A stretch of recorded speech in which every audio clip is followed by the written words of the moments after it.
Good afternoon, students. Today we are conducting another Artisan Club activity, Government and Us. మా government and అస్ అనే activity ద్వారా మనం ఈరోజు మన చుట్టుపక్కల ఉన్న డిపార్ట్మెంట్స్లో ఉన్న ఏ డిపార్ట్మెంట్కి మనం అప్రోచ్ అవుతే మన ప్రాబ్లమ్ని సాల్వ్ చేసుకోవచ్చా అనే ఒక అవేర్నెస్ క్రియేట్ చేయడానికి ఈ గవర్నమెంట్ అండ్ అస్ అనే ప్రోగ్రామ్ని మనం కండక్ట్ చేసుకుంటున్నాం.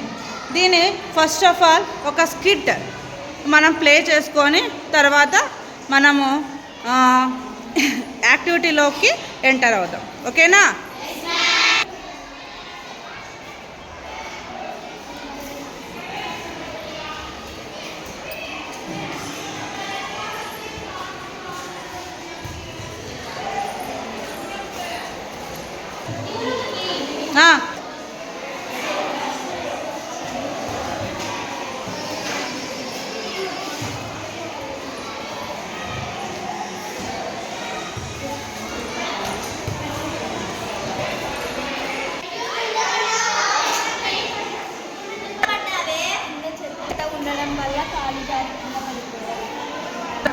ఇక్కడ చాలా చెత్త ఉండడం వలన రోజుకొకరు మనము కాలు జారి కింద పడిపోతున్నాము.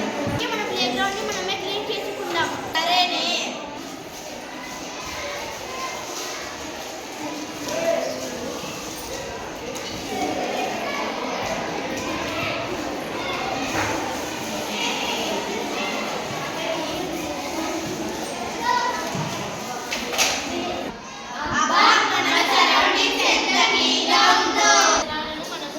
శుభ్రంగా ఉంచుకోవడం వలన ఎవరికి గాయాలు కాకుండా ఉంటారు.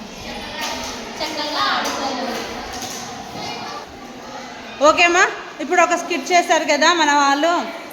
యాక్చువల్లీ వాళ్ళు ప్లే గ్రౌండ్లో ఆడుకుంటున్నప్పుడు చెత్త ఎక్కువగా ఉండడం వల్ల వాళ్ళు ఆడుకోలేక కాలు జారి కింద పడిపోవడం జరిగింది. అదే వాళ్ళ సరౌండింగ్స్ అంతా క్లీన్గా పెట్టుకోవడం వల్ల వాళ్ళు చక్కగా ఆడుకున్నారు. గమనించారు కదా? అలాగే ఇప్పుడు మీ యొక్క గ్రామాలలో కూడా మీరు ఏదైనా ఇబ్బందులను, మీరు ఏమైనా ప్రాబ్లమ్స్ను ఫేస్ చేస్తున్నారా? ఆ ప్రాబ్లం ఏముంటుంది?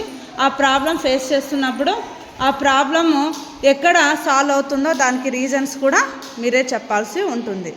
ఇక్కడ మనము ఒక 5 గ్రూప్స్గా డివైడ్ అయిపోయి, ఓకేనా, మీ గ్రామంలో ఉన్న ప్రాబ్లం ఏంటో మీరు అరెస్ట్ చేసి ఆ ప్రాబ్లం వల్ల మీరు ఏం ఫేస్ చేస్తున్నారో చెప్పండి.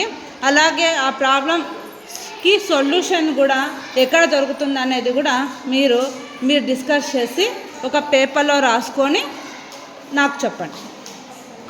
మా ఊళ్ళో పిల్లలు ఆడుకోవడానికి ఆట స్థలం లేదు. అందుకు పిల్లలు ఆడుకోవడానికి ఇబ్బందిగా ఉంది.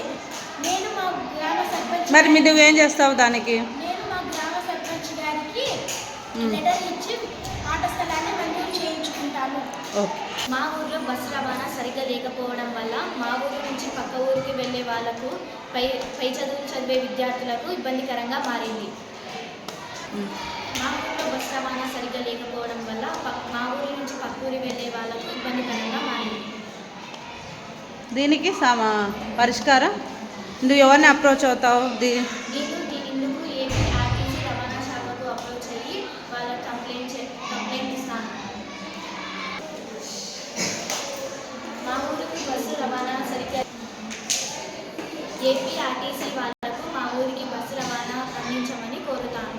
ఊరిలో దోమలు ఎక్కువగా ఉండటం వలన చాలామంది అనారోగ్యానికి, అంటువ్యాధికి కారణమవుతున్నారు. ఈ సమస్యను పరిష్కరించడానికి మున్సిపాలిటీ ఆఫీస్ హెల్త్ డిపార్ట్మెంట్కి వెళ్ళి కంప్లైంట్ ఇచ్చాను.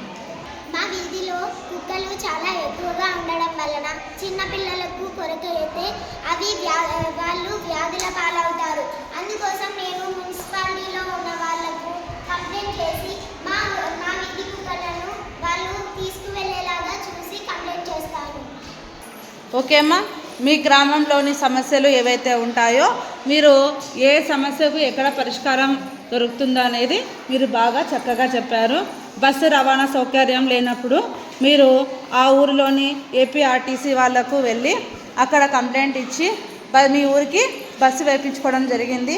అలాగే మున్సిపాలిటీని, అలాగే విలేజ్ లెవెల్ అయితే గ్రామ పంచాయతీకి వెళ్ళి ఆ ఊళ్ళో రోడ్ కావచ్చు, ఎలక్ట్రిసిటీ ప్రాబ్లం కావచ్చు, నీటి కుళాయిల సమస్య కావచ్చు, మీరు ఆ ఊళ్ళో ఉన్న మున్సిపాలిటీ వాళ్ళకు లేక గ్రామ పంచాయతీ ఆఫీస్కి వెళ్ళి అక్కడున్న వ్యక్తులకు కంప్లైంట్ ఇవ్వాల్సి ఉంటుందన్నమాట. విషయాన్ని చక్కగా అర్థం చేసుకున్నారు కదా. దీని యొక్క ఫీడ్బ్యాక్ని మనము యాక్టివిజం క్లబ్ యాక్టివిటీలో రిఫ్లెక్షన్ను అలాగే ఫీడ్బ్యాక్ని మనం పంపిద్దాం. ఓకేనా?